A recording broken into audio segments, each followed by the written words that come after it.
ko kasi sa halagang 800 na 900 nga pala.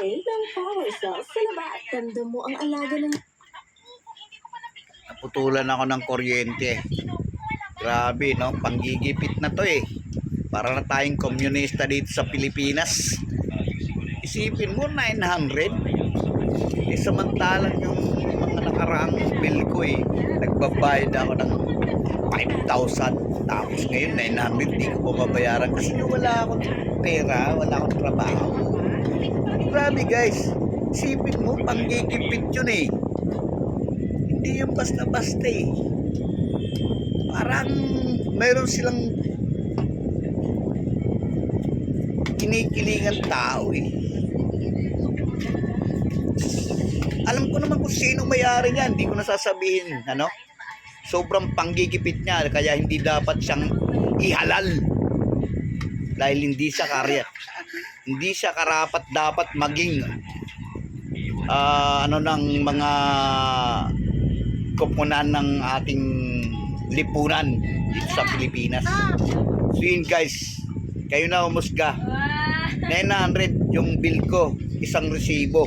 Walang nakatatak. Dati, dalawang binabayaran ko, maabot ako ng 5,000. So nawalan lang ako ng pera. Hindi ko, naubusan lang ako. Hindi naman lahat ng tao may pera eh. Hindi buwan-buwan may pera tayo. Ako, ano lang ako, small ano lang tayo na nakikipag subcontract lang tayo sa mga engineer natin. Tapos ngayon, isang buwan 900 lang ang utang, pinutulan. Napaka anak ng pusa naman talaga oh. Grabe. So kung sino may-ari ng ano, sana ito nga pala dito sa brigada, sana mapanood to ng brigada, paimbestigahan nyo yung Samiko to na to. Oh, at Subic na to, paimbestigahan sana yung andito, ang electric supplier. Oh, grabe na to. Sipin mo, dati nagbibigay sila ng wala, tsaka unang-una wala silang announcing na isang bill dapat putol. Wala silang ganyan. So yun guys, kayo na humusga. So sobra na ang Samiko ng Subic. O kung ayaw nyo akong pakinggan, bahala kayo. So sana lahat kayo mag-share ng katulad ko. 900 pesos ang bill ng kuryente ko.